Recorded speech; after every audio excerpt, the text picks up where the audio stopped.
Kugira ibiro bike bituma umusemburo wa estrogen uba muke mu mubiri. Uyu musemburo ni ingenzi cyane kuri bashiki bacu, cyane ko ufasha mu gihe cy'ubwangavu, kumera amabere, kuzana amataye, gukomera kw'amagufa, kandi akaba ariwo ushyira ukwezi k'umugore ku gihe, niwo ufasha urusoro cyangwa se fetus guhindukamo igitsina runaka n'ibindi. Rero iyo umuntu ananutse cyane cyangwa se BMI ye iri hasi, aribyo twita underweight, ubwo BMI biri munsi ya 18 n'igice, bituma habaho icyitwa hypoestrogenic amenorrhea. Ni igihe umubiri uba uri gukora estrogene nke, bituma umuntu agira imihango ihindagurika cyangwa se akaba yakwirenza amezi runaka atayibona. Rero iki ni ikintu cy'ingenzi cyane ku bagore cyangwa se abakobwa bafite ibiro bike, ni ingenzi ko babisobanukirwa. Abantu baba bafite BMI iri munsi ya 18 n'igice, umubiri wabo ugira cyitwa hormonal imbalance, bigira ingaruka kuri ovulation, bikagabanya amahirwe yo kuba umuntu yasama, bitewe nuko uku kwezi umubiri ushaka kurekura igi ubutanturire kure. Rero niba ufite ibiro bike ugereranije n'uko ureshya, igihe kirageze ngo wongere ibiro byawe,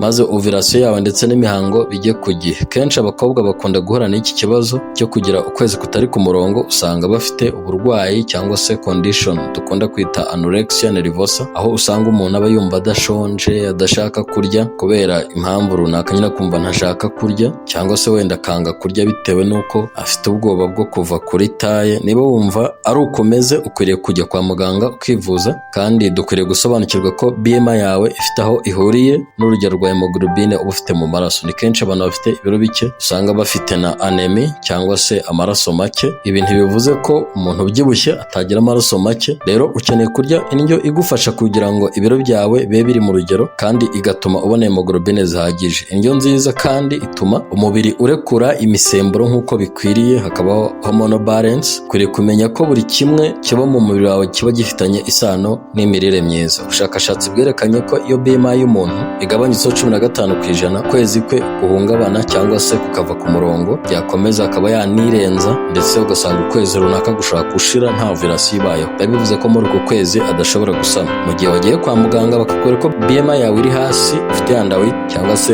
unanutse, ibi byo kurya byagufasha. Hari ibikomoka ku mata biba bikize kuri proteine zubaka muscles, imikaya. Ikindi ni umuceri. Ushaka kongera ibiro ukwiye kwibanda ku bitera imbaraga, harimo n'umuceri. Unyobwa niba ukomokaho, inyama ku bazikoresha, ibande ku birayi, ibijumba ndetse n'ibinyampeke, za kawunga, imigati, imitsima. Mu gihe ugiye kurya ufate avoka, nayo yuzuyemo za calories ndetse n'ibinure byiza, uyongere ku mafunguro, amagi, urugimbu, cheese, ibinure n'amavuta, ariko wibande ku byiza nk'amavuta akomoka ku bimera, amavuta y'igihwagari, amavuta y'elayo, amavuta ya avoka ndetse n'ibindi.